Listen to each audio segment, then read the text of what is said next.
Você não imagina com quem eu estou aqui. Eu estou realmente com uma pessoa muito importante, que é o professor Dalmo Mandelli, pesquisador da Universidade Federal do ABC e trabalha no tema que nós estamos discutindo muito agora, que é o tema que foi assunto do Prêmio Nobel. Não é, professor? Isso, as redes metalorgânicas, MOFs. Bom, mas agora eu queria que você me falasse o seguinte: o que é esses MOFs? Explique em detalhes pra gente. A gente já trouxe aqui algumas informações a respeito de que é uma estrutura, né, onde tem uma relação entre um íon metálico e moléculas orgânicas. Mas eu queria que você falasse pra gente detalhes disso daí.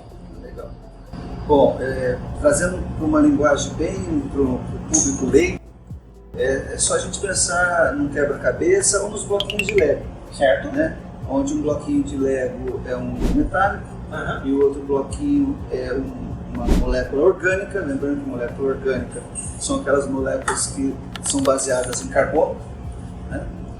E essa molécula orgânica ela tem duas pecinhas de encaixe de Lego, certo? Que na química a gente chama de grupos funcionais.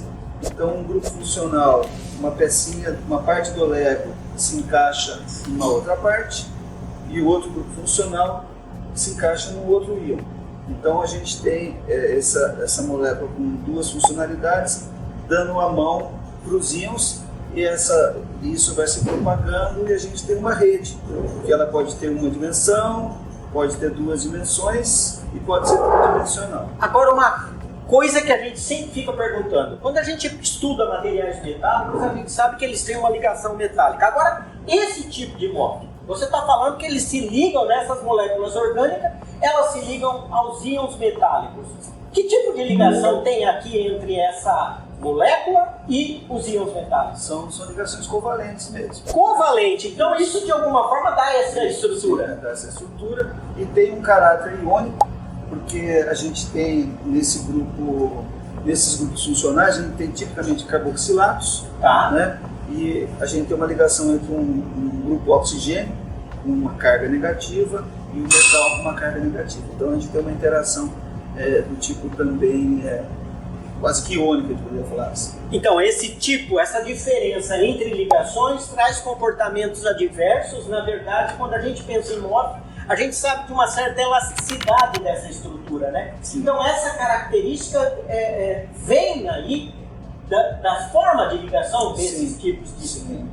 Conforme o tipo de ligação e conforme o tipo de estrutura tridimensional, a gente tem MOFs que no nosso jargão científico falam que essas MOFs respiram, né?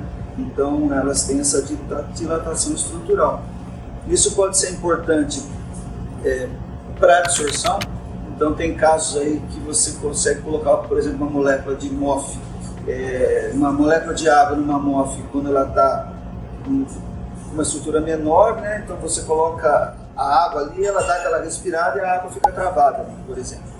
E uma coisa interessante é que quando a gente está falando dessa inovação na área de química de materiais, nós estamos falando que está abrindo aí um mercado muito grande, né, daqui para frente.